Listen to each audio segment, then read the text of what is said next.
Well, hello, my YouTube friend. Today I'm gonna make per request of one of my friend a video. Actually, the request will be a partly a partial request. Somebody asked me to make a video about my current collection. I couldn't. I couldn't make it. I have too many knives. Some are in the safe. It would be a mess to gather, and I'm not sure that in 15 minutes it would make any sense. So I decided to, focus on three of the makers that I respect the most. I'm not sure that I will make other video about the others. Because I don't know. We'll see about that. We'll see if there are other demands on the matter. But my point was probably, to present you those knives and to discuss about, collecting and why we are, focusing our attention on one specific maker rather than another. Of course, there is no real reason, but I can explain you mine. Because, in collecting, there is two things. First of all, the child in us, when we were a child, we like to collect. I mean, it starts at that time, we collect things. So it's true, it's genuine, everything in a child is genuine. So when you like to amass and collect things, it's something really natural, and if you lose that along the road and you become an adult, it means that probably you missed something in your life. So this part of collecting is genuine and is fine by me. Oh, I missed for the first time. I missed one action on this one because the action is just splendid, the detent is great, and I missed it. So coming back to what I said, this part of the collecting is the great part. Then after that you have another part when we become adults, and it's also actually a part of the childhood. When my children, they always ask and ask and ask for more, and they don't have what it takes to value the money involved in their things. That's why we have to learn and to teach them, to live with frustration. You cannot get everything. You have to earn them, and that's a part of the adulthood, a part of becoming an adult. So this part might be missing. And this is the danger of collecting, actually, is that when you're gonna spend more money that you should on your toys.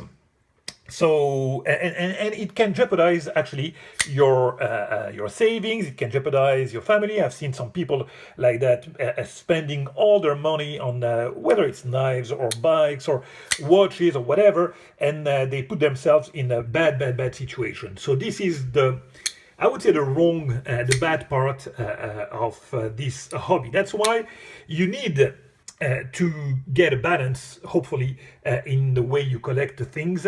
I don't know that I do, but for now, I'm trying. When you know that you have some kind of disease, it's the first step, to correct it. And actually, since I would say a year now, I'm trying, to focus on the pieces that I really like, and to keep a balance. The money I've invested, I'm trying to keep the balance and sell a knife when I want to buy other. And if anything, if my video make any kind of sense or serve any purpose, maybe that would be that, to help maybe some of you to think about that, to think about our illness. I mean, the great part of collecting, again, I will never stop collecting. I started collecting when I was a kid, watches, bikes, again, knives, whatever. I won't stop to do that, but I want to continue to do it in a way that won't jeopardize my family or my savings. And this is actually what I did and what I do now. And again, if anything, I hope that it will help you to think that way, because that's an obvious way. You know, it's not like all the ideas that we can have maybe, you know, more or less obvious. This one is pretty much obvious. That's why when you give an advice, you have to take responsibility for your advice. This one is kind of a kind of simple one to make because, yeah, of course, that's a great thing, but it can be bad also. So be careful with that and try to find some balance in the way you collect. So I am addicted to knives, and but not to makers. Let me clarify that. Sorry, I love knives, and I love some makers, but I don't love everything that they do. I'm not a blind fanboy that will say, for example, oh, McGinnis, wow, I'm gonna buy everything from him. I like everything that he does. You know, I do not. I mean, there are some design that I don't really like, and actually that I really dislike. But the one that I like, I absolutely adore. What I like about Gerry McGinnis, you know, he's making really, really great the designs. His actions are absolutely splendid. Everything that he does is on washers. His grind, his signature grind with a big bevel like that, really sleek and tiny line, almost no flat. Those recurves that he does. The hand rubbed, which is probably one of the best hand rubbed in the knife world. Everything combined makes it for knives that I adore. Also, he makes, yeah, as I say, the purest satin that I've ever seen, and with sterile blades like that. Those are just fantastic. Look at that. I mean, look at, oh man, those, the little swedge that he does. I've talked about that in a previous video, you know, like his signature grind almost is that, you know, like a big bevel with a great satin, small flat, and a small swedge like that you can find on other of his knives. Just excellent. Look at that. I mean, this one is probably one of my favorite from Gerry. So yeah, action, washers only, great design on the blade. I mean, those are the reason why I love his knives so much. Look at that. Even his his stone wash is just great. I have, yeah, two of my knives with three actually, from him with the stone wash. I absolutely adore that.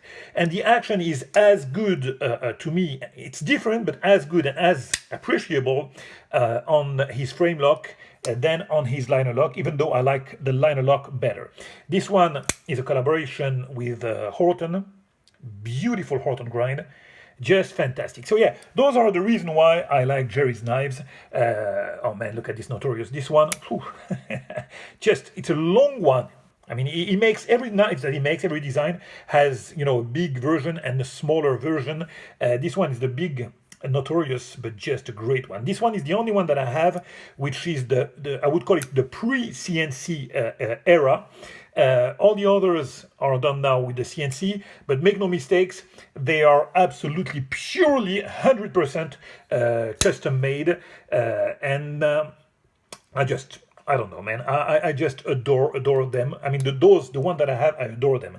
But as I said, I don't like everything about what he does. Now, a word about Rexford. Rexford is, oh man, one of the top tier maker with this signature, you know, hot hammered.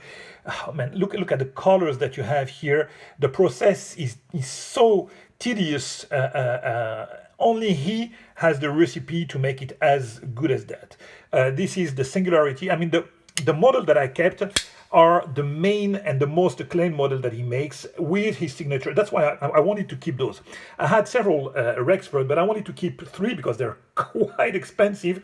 And the one I wanted to keep, I wanted them to have a particularity. So this one is the Singularity XL with the hot hammer. So you have the hot hammer, the design, which is one well acclaimed, and of course his beautiful hand rubbed, which is just brilliant. But I'm gonna argue that Gerry does, if not as good, even better probably than Rexford. So that's how much I like Rexford, McGinnis, considering that I absolutely adore Rexford, of course. So yeah, Singularity on this one. This one is a one-off, but The model is the injection, which is a well-acclaimed model, again with the hot hammered and the clip in hot hammered, as opposed to this one, which is in Mokutai.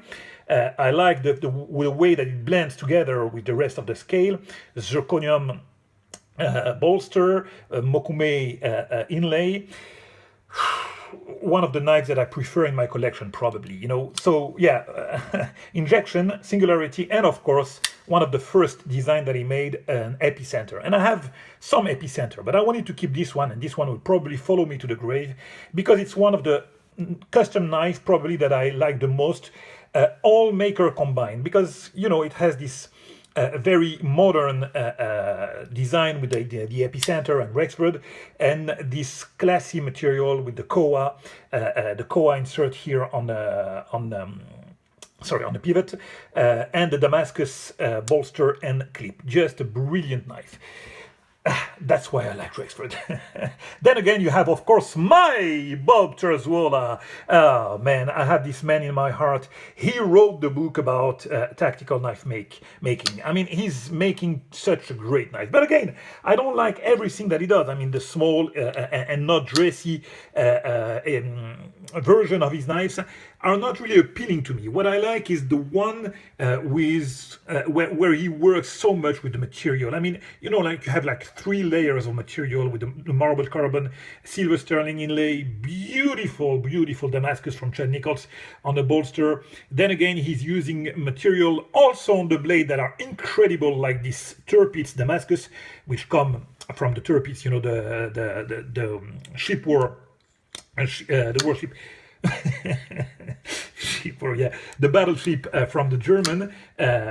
This, I mean, you won't find that in any corner of any street. Boker owns the license, and you don't have a lot of them around. Also, the triple grind that he does.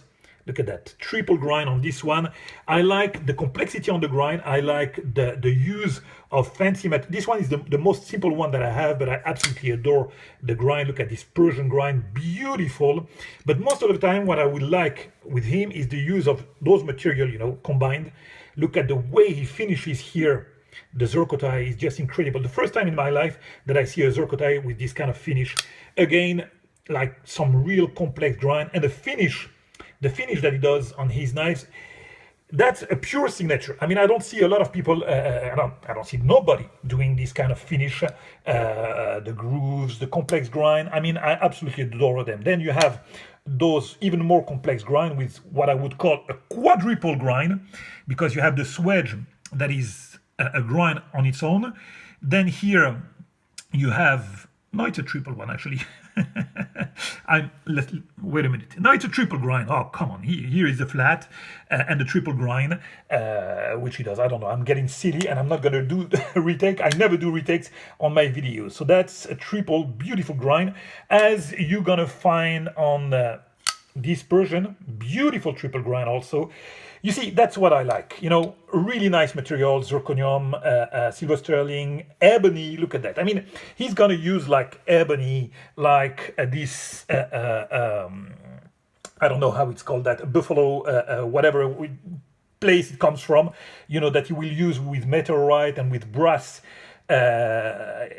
inlays. Those use them. Look at the spike, zombie spike clip, backspacer. Again, this beautiful grind. You know, the use of those different material and those complex grind is what I like about him.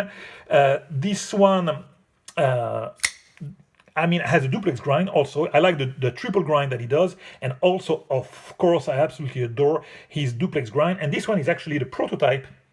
So this is what I like also about it, the prototype of the low-profile flipper tab. This device that you don't see when it's open, of course, but for those of you who know, no need to make the precision of what the LPF is. So you see, every Terzuola that you're gonna see in my collection will have those specificity, you know, nice kind material, complex grind. This is what I like about it.